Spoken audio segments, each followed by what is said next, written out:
Tell us when, if you sit back and look at the scheme of things and how things are panning out at the moment, how soon do you think that we can get? I think one of the greatest hurdle that we've been AfCFTA member states have been able to make is the agreement on the rules of origin. The rules of origin determines nationalities of products that are coming in.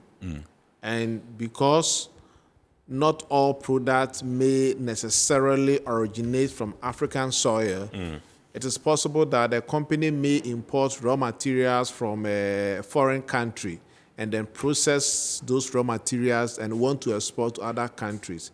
Some may also buy the product and decide to do packaging. And to be able to ensure that goods that are traded benefit under the agreement, the key thing that needed to be done was the rules of origin. And so as of now, a substantial progress has been made on it. And so I'm very hopeful that with all the patchwork that needs to be done, we should be looking somewhere early Q1 next year. Q1 2023. Yes, because like we've made progress on the PAPS, that the Pan-African Payment System, as my colleague just mentioned.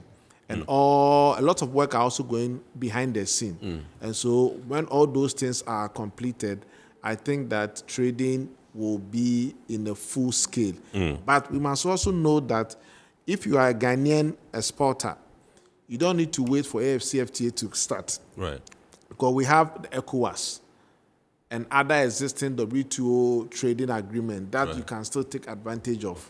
And so you can still take advantage of the existing trade agreement to be able to import or export your goods.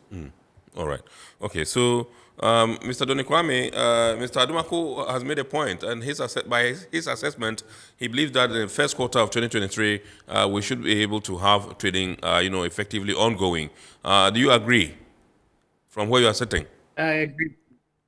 COVID and then the economic challenges and the security situation on the continent has delayed the implementation of the AfCFTA. I believe we would have achieved a lot if COVID had not interrupted the situation.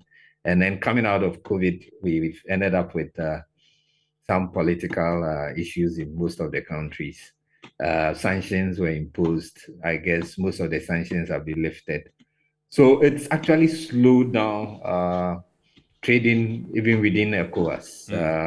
Because if you look at the situation pre-even AfCFTA, there was a lot of movement of goods and people. Then COVID and then the lockdowns. Then right after the lockdowns, there were all the political issues in the various countries. We were just praying that it's an economic community of West African states, not, and we've spent the bulk of our resources dealing with the political issues and security issues. We still want to, as trade experts, we still want trade to be the issues to be discussed. So we'll still push. And I believe now borders have been opened. The sanctions on these countries have been lifted.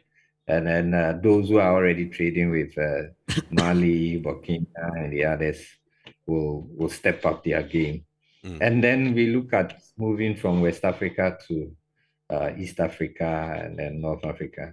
And then at least we need leaders. First movers advantage for those who move into new territories. Once they come back and tell us of their experience and others get to know a lot, others will also follow the bandwagon and then moving.